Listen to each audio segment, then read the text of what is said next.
Mo'3's death already had the streets shook. Now things just got even wilder. Brand new body cam footage from that day just leaked online, and it's giving fans a raw, unfiltered look at what really went down on that Dallas freeway. This new angle is hitting hard because we're not just hearing about what happened anymore. We're actually seeing the chaos unfold in real time. And when you line it up with witness statements and what the shooters already confessed to, the story hits on a whole different level. Let's break it down. The day it all went down. November 11th, 2020. That's the day Dallas rapper Melvin Noble, better known as MO'3, lost his life in one of the wildest public shootings hip-hop has ever seen. Mo'3 was driving down Interstate 35 around noon when everything flipped upside down. According to investigators, a black Chevy Camaro started tailing his car. Mo'3 tried to make a move, even jumped out of his whip, running down the freeway trying to get away. But the gunman wasn't letting up. He chased Mo'3 down right in broad daylight. Traffic backed up, folks watching it all go down, before letting off multiple rounds. One of them struck Mo'3 in the back of the head, ending his life instantly.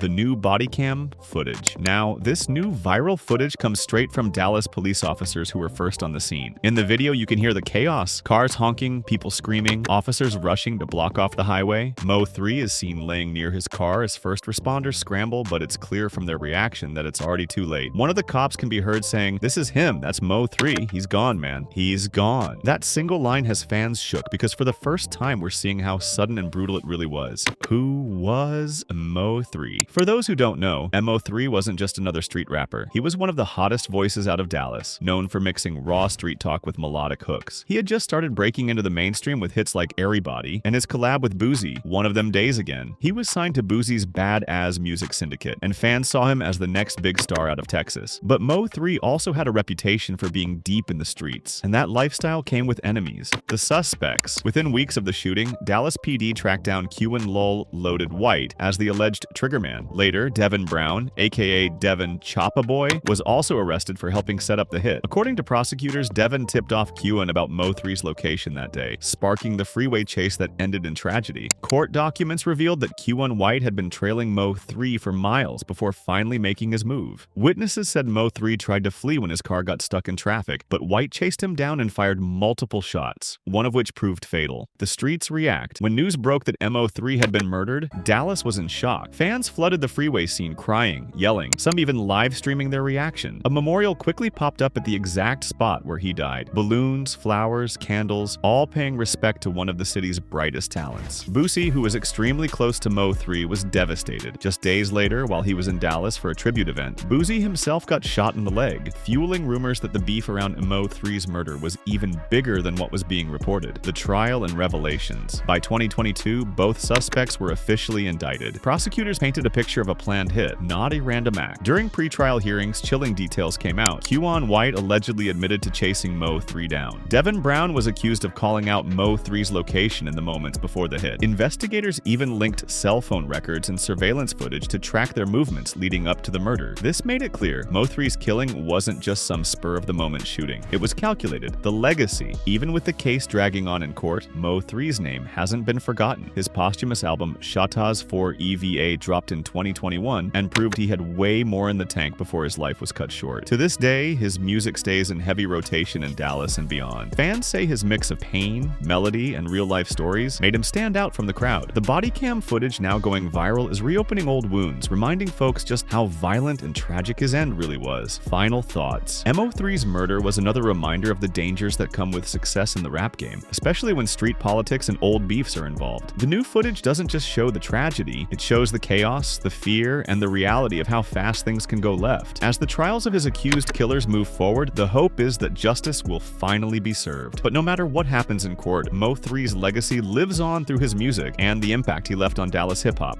In a shocking twist that no one saw coming, one of Mo'3's convicted killers just dropped a bombshell in court, claiming Dallas rapper Yella Beezy was the one who set everything in motion. The courtroom went silent as the killer under oath said, "It wasn't even supposed to go that far." Beezy gave the green light. He said, "Handle that." According to the testimony, the motive behind the murder wasn't just street beef, it was calculated retaliation. The killer described private conversations and cryptic messages from Beezy in the days leading up to Mo'3's death. Some of those messages, now entered into evidence, include included voice notes and texts that prosecutors say could indicate premeditation. The defense tried to shut it down, calling the testimony desperate and inflammatory, but the damage was already done. Reporters in the courtroom noted that MO'3's family broke down in tears, while Beezy's legal team left the courtroom without comment. MO'3, born Melvin Noble, was gunned down in broad daylight on a Dallas freeway back in November 2020. The killing shocked the rap world, but now, nearly 5 years later, this testimony may change everything. Legal experts say this could trigger a deeper investigation into Beezy's alleged involvement, but so far, no charges have been brought against him. Still, the streets are talking, and social media is flooding with theories, reactions, and demands for justice. Fans are calling it the biggest twist in Dallas rap beef history. If these claims hold up, this is just the beginning.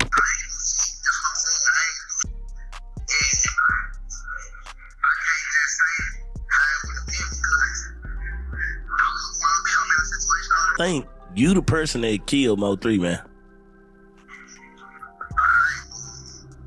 They think you did it.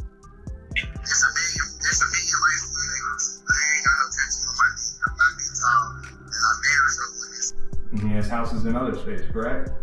I'm not aware of that. Are you aware of him paying and helping to support other individuals in the family and also extended family and friends? I'm not into his business like that. You agree with me that your grandson is substantially well off, correct? He might used to be, but if he could make a $2 million bond, he'd be out. Would you agree with me, though, that there's a difference between can, want to, and choosing not to? I'm aware of all of those things, but I know he don't want to be in here, so I know if he could afford it, he'd be out. These records would correspond to the exact amount which the state's witness would testify to. You are to have no contact, direct or indirect, no threatening or harassment of any victim, witness, co-defendant. If it's you or anybody on your behalf, there's going to be a problem. Do you understand that? In a surprising turn of events, the man convicted of murdering Dallas rapper Mo'3 stood before the court and issued a public apology, offering a detailed explanation of what led to the deadly shooting. Quan Dontrell White, the man found guilty of tracking and fatally shooting Mo'3 on Interstate 35 in broad daylight back in November 2020, addressed the courtroom during his sentencing hearing. With friends, family, and Mo'3's supporters present, White spoke calmly but emotionally, saying, "I never planned for things to go that far. I let anger and pride cloud my judgment. I apologize to Melvin's family. They didn't deserve to lose him like that." The judge allowed White a brief opportunity to speak after the sentencing phase concluded. During his statement, he explained that the altercation stemmed from what he described as ongoing tension, but stopped short of naming any co-conspirators or deeper affiliations. "It wasn't supposed to happen that way," he added. "I wish I could take it back." Prosecutors argued throughout the trial that the killing was targeted and premeditated. Surveillance footage and phone records showed that White had been following Mo'3 prior to the ambush on the highway. The victim, whose real name was Melvin Noble, attempted to flee on foot but was ultimately gunned down in broad daylight, a crime that shocked the hip-hop world and the Dallas community. Mo'3's family, in response to the apology, showed mixed emotions. His mother did not speak directly to the defendant, but later told reporters, "No apology can bring my son back, but maybe now people understand the pain we've been living with every day." The court sentenced White to life in prison without the possibility of parole. A second suspect, Devin Brown, also known as Devin Maurice Brown, was previously indicted in connection with the murder and faces his own charges in the case. Mo'3's death was a major loss to the Dallas music scene. Known for blending rap and gospel melodies, his influence continues to resonate. His estate has since released posthumous music and tributes, with fans and collaborators honoring his legacy. As the legal chapter closes, Mo'3's supporters hope this moment brings a small measure of peace, though the pain of the loss still runs deep. The man charged with Mo'3's murder just went on camera, and what he said has the entire internet talking. From the streets to social media, everybody's locked in, because his words didn't just make noise, they might change everything we thought we knew about Mo'3's death. That came straight from Quan Dontrell White, the man accused of chasing Mo'3 down a busy Dallas freeway and gunning him down in broad daylight. But now, in a move nobody saw coming, he's switching up the story, flipping the narrative, and claiming he's not the one who pulled the trigger. And just like that, the entire case got a whole lot messier. The twist is wild, the timing couldn't be more intense, and what he just said on camera might flip the entire MO'3 murder case upside down. It's the kind of statement that stops people mid-scroll, because if he's telling the truth, everything we thought we knew about that tragic day could be dead wrong. MO'3's killer just revealed shocking details. For the past few days, the street's been buzzing about MO'3's death and Yella Beezy's arrest for allegedly setting up the hit. That's what everybody's been talking about. But what most folks don't know or barely mention is the man accused of actually pulling the trigger, Kuwan Dantrell White. White was the first to be charged in MO'3's murder, but while waiting on trial, he ended up getting a 9-year sentence in a federal gun case. And just when you'd think he'd stay quiet behind bars, he shows up in a jailhouse interview and drops a bombshell that got everybody talking all over again. That line hit different. He said it calm, no hesitation, no doubt. He made it clear, he ain't the one who did it, they got the wrong man.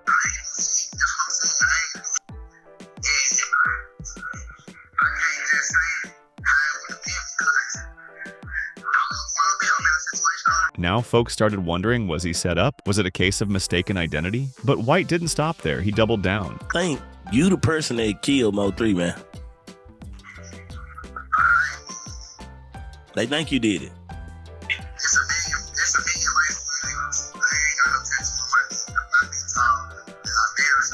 He didn't hold back. He broke down the whole case on camera. Then the internet did what it always does. One person left a comment that summed it all up. Imagine being this man's attorney and he's doing interviews from his jail cell for a podcast. But let's not forget, this man didn't just end up in prison by accident. The feds came down on him hard. Kuwan Dantrell White was sentenced to 105 months in federal prison, just under 9 years, but not for MO'3's murder. That sentence was for being a convicted felon in possession of a firearm. The news came directly from U.S. Attorney Chad E. Meacham of the Northern District of Texas. White had pleaded guilty back in May to carrying a 9mm semi-automatic pistol. And this wasn't some setup. The cops literally found the gun in his pants pocket. Here's how it all went down. On August 16, 2020, officers spotted White riding a dirt bike down West Pleasant Run Road in Lancaster, Texas. He broke a traffic rule, so they lit him up sirens, lights, everything told him to stop. But White didn't stop. He hit the gas and took off. Cops chased him down. He crashed the bike, then tried to run. They caught him shortly after, and that's when they found the gun. So now, White is doing time for that federal charge, while the murder case for MO'3 is still hanging over his head. But again, this ain't someone who just happened to end up in prison. The feds hit him with a real case. On one hand, you've got Kuwan White speaking from behind bars, swearing up and down he didn't kill MO'3. On the other hand,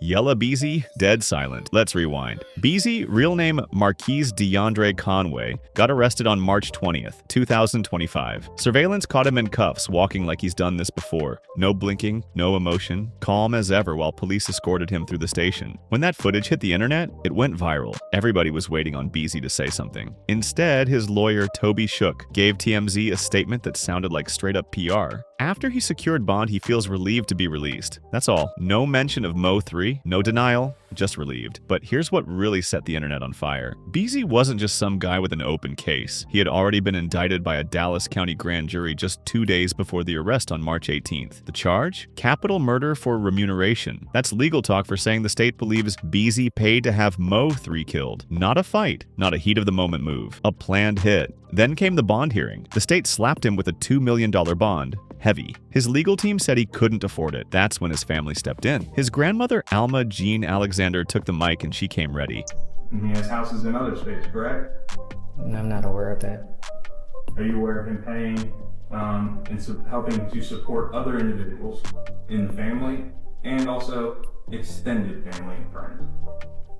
I'm not into his business like that. She didn't flinch. They pressed her even harder, trying to find out if B was just holding back on the money if he really couldn't pay, or just wouldn't.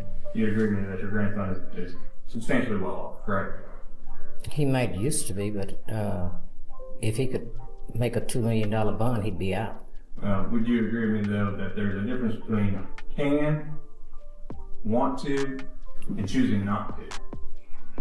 I'm aware of all of those things, but I know he don't want to be in here, so I know if he could afford it, he'd be out. That line made people stop and think it even got the court's attention. But the prosecutors weren't buying the whole broke story. They came with receipts, literally. These records would correspond to the exact amount which the state's witness would testify to. That came straight from prosecutor Tommy Adams. He told the court a witness was ready to testify that Beasy helped pay for the murder, that the $4,000 wasn't some random withdrawal, but part of the setup. Beasy's defense team clapped back fast. They said the state didn't have anything solid, no texts, no Instagram DMs, no bank slips proving any kind of payout, just one person claiming they overheard something. You've heard no information of a text message, any communication on a social media platform that our client paid for this murder, any kind of remuneration, just this individual who stepped forward and said he overheard this conversation, the defense argued. Even with all the back and forth, the judge made a move that caught everyone off guard. Judge Gracie Lewis dropped Beasy's bond to $750,000. But she didn't do it quietly. She called Beasy out for how he filled out his financial disclosure, saying he didn't take it seriously. The financial report that the defendant was required to file, he didn't seem to take that very seriously at all, she said. And that's what I'm worried about, whether or not he's taking seriously the charges against him. Then, Judge Lewis issued a clear warning. No threats, no games, no funny business. You are to have no contact, direct or indirect, no threatening or harassment of any victim, witness, co-defendant. If it's you or anybody on your behalf, there's going to be a problem. Do you understand that? So, yeah, Bai walked out on bond, but that courtroom moment wasn't really about freedom. It was a warning shot and a loud one. Online, people broke it down quick. He a rapper? $40,000 could be for anything, some said. Others pointed out the case seemed to lean heavily on a snitch who may or may not even be the shooter. Then came the reactions to the bond itself, dropping from $2 million to $750,000 in just about a week. That was wild. People weren't shocked he got out. They were impressed with how fast it happened. This man ain't worried at all, and he definitely ain't broke, one person posted. He's really from the cliff. Because if you're riding in a bulletproof truck, got six-figure bank accounts, and can pull $140,000 at any moment, claiming you can't post bond feels fake to a lot of folks. He better get out the country, some even joked. Then the internet did what it always does, started comparing. Side-by-side takes started popping up. Tory couldn't get bond for a case where nobody died. Wild. He gets bond, but he doesn't? Ain't adding up. People weren't just watching, they were weighing it. Some saw privilege, others saw power. But then came a courtroom detail that didn't get as much attention, but meant everything. The judge actually said one of the reasons she lowered B's bond was the lack of strong evidence so far. No solid paper trail, no digital links, just one shaky witness and a lot of questions. She made it clear, don't intimidate anyone connected to this case. That part flew under the radar, but it said a lot. Basically, the judge was saying, the state's case isn't locked in yet. That's why B walked. And then came the tweet that stopped everybody mid-scroll.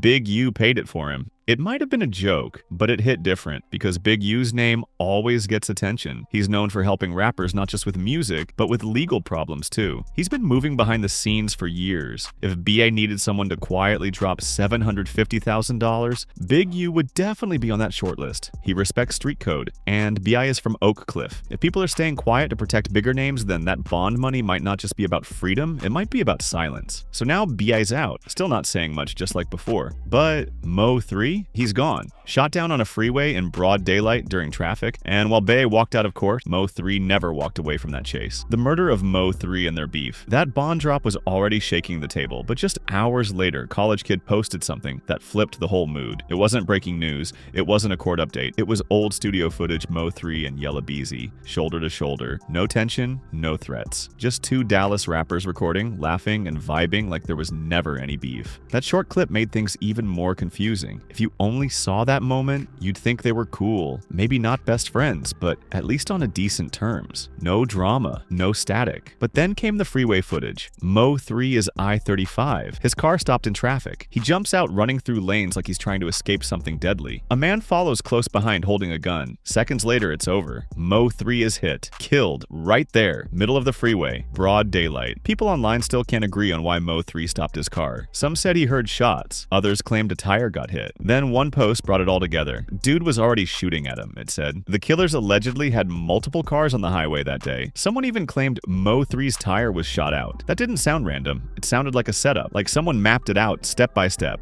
Then came the phone data, and that's when things got real. The kind of evidence that doesn't lie. Phone records showed Beezy and Kuwan Dantrell White were in constant contact the day before the murder and the day it happened. Multiple calls, tower pings near MO'3's home, then again near the murder scene. Prosecutors didn't hold back. They said it plainly. This wasn't just beef, this was a hit. They believe Beezy called the shots, put up the money, and helped plan it. Between the phone calls, the cash, and the location tracking, it all pointed in one direction. But just as the picture started getting clearer, the narrative flipped again, this time around a woman. The Shade Room reported MO'3 had just left a woman's house that morning. He felt off like someone was watching, so he dipped. Even stopped at a gas station to check if the car behind him would back off. It didn't. Same car, same pressure. MO'3 got back on I-35 to shake it, and that's when it all went down. The chase, the crash, the run, then TMZ dropped more. According to TMZ TV, MO'3 was desperately trying to escape his alleged killers when he was fatally shot. After the crash, he got out and ran for his life. He was tragically shot in the back of the head. Police never confirmed who the woman was, but fans didn't wait. Theories exploded. Most believe she had ties to Beezy's circle. No proof, but no denials either. That silence? It gave people space to connect the dots themselves. Then Beezy finally broke his silence. He sat down with the lamp channel and kept it cool. No yelling, no emotion, just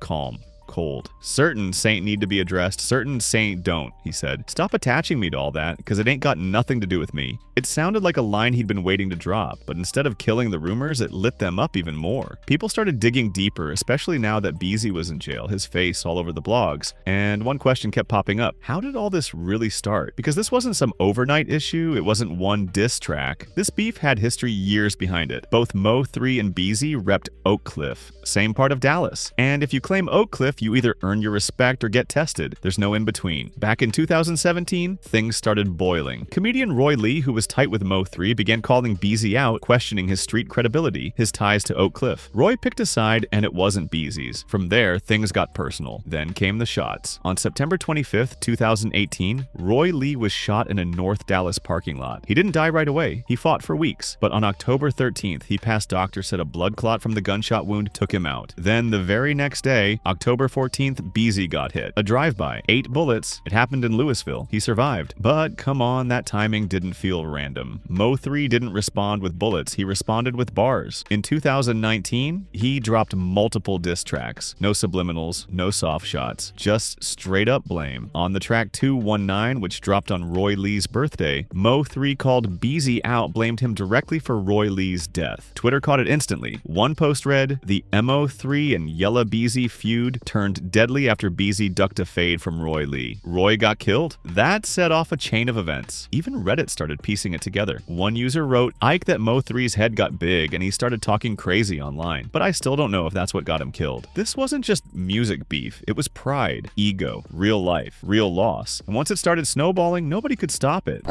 Why couldn't you ever acknowledge 3 before or after his death? I never, what was the point? B gave a little shrug, but then he took it further. He said MO'3 was jealous, claimed MO'3 was bitter about his success. That line hit hard. It changed the energy. Suddenly, it didn't feel like just music anymore. It felt personal. Like there was real hate bubbling underneath all those bars, interviews, and back and forth. And just when folks thought he was finally being real, B flipped the script again. Different interview. Whole new tone. He got asked straight up if he and MO'3 ever really had issues. This time, "We ain't never had no problem." No problem. Just like that, it flipped. First, MO'3 was bitter. Now, there was never any beef. One moment it's real tension, the next it's nothing at all. That back and forth had people confused, but it didn't stop there. Right when people thought Bay was gonna keep playing it cold and distant, he did something no one expected. He actually gave MO'3 his flowers. That was a big impact for him. Like, the whole city. A rare moment. Probably the only time Bay publicly said something positive about MO'3. No slick comments, no sneak disses, just facts. But MO'3 had moments caught on tape, too. After Bay got shot in 2018 3 times while driving, people were quick to ask how MO'3 felt about it. And his answer? No sugarcoating. No fake sympathy. MO'3 kept it raw. You never had no problem? You never had no problem? Okay. No fake love. No fake concern. Just that raw, unfiltered MO'3 energy, and he meant every word. Didn't blink, didn't hold back. Then came a different kind of clip. MO'3 sat down and finally addressed everything: the rumors, the blogs, the so-called drama. And what he said caught people off guard. He claimed none of it was real. Said the whole idea of a beef came from people who weren't even in the streets. That was a big impact for him. like on the whole city. But the music? That told a whole different story. All the diss tracks, the sneak shots, the lawsuits, the IG posts, the side comments and interviews if that wasn't beef, it was damn close. And while folks online kept arguing about who hated who threw the first shot, who was real or fake, Beezy had his own situation unfolding. His rap sheet was growing, one charge after another, stacking arrests like they were mixtapes. Yellowy's previous legal issues that bond reduction was already making waves. But just hours later, College Kid posted something that completely shifted the vibe. It wasn't breaking news. It wasn't a legal update. It was old studio footage. Mo'3 and Yella Beezy shoulder to shoulder. No tension, no threats. Just two Dallas rappers in the booth, laughing, recording like there was never any issue at all. That short clip threw people off. If you only saw that, you'd think they were cool, not best friends, but at least on neutral ground. No signs of beef, no bad blood. Then came the freeway video. Mo'3 on E35, stuck in traffic. He jumps out the car, running through lanes like his life depends on it. A man chases behind him with a gun in hand. Seconds later, it's over. Mo'3 is shot and killed right there in the middle of the highway in broad daylight. Online debates exploded. Why did he stop? Some said he heard shots. Others claimed a tire was hit. Then one post tied it all together. They said shots were already being fired and multiple cars were involved in the ambush. Someone even said they shot out Mo'3's tire. That didn't sound random. It sounded organized. Like a setup planned down to the crash. Then came the hard data phone records. The kind of stuff that doesn't lie. They showed Beezy and Kuwan Dantrell White were in constant contact the day before the murder and the day of. Repeated calls. Cell tower pings near Mo'3's house. Then again near the spot where he was killed. Prosecutors laid it out. This wasn't a rap beef. This was a hit. They claimed Beezy funded it, planned it, called the shots. The phone activity, the money trail, the locations, it all pointed to him.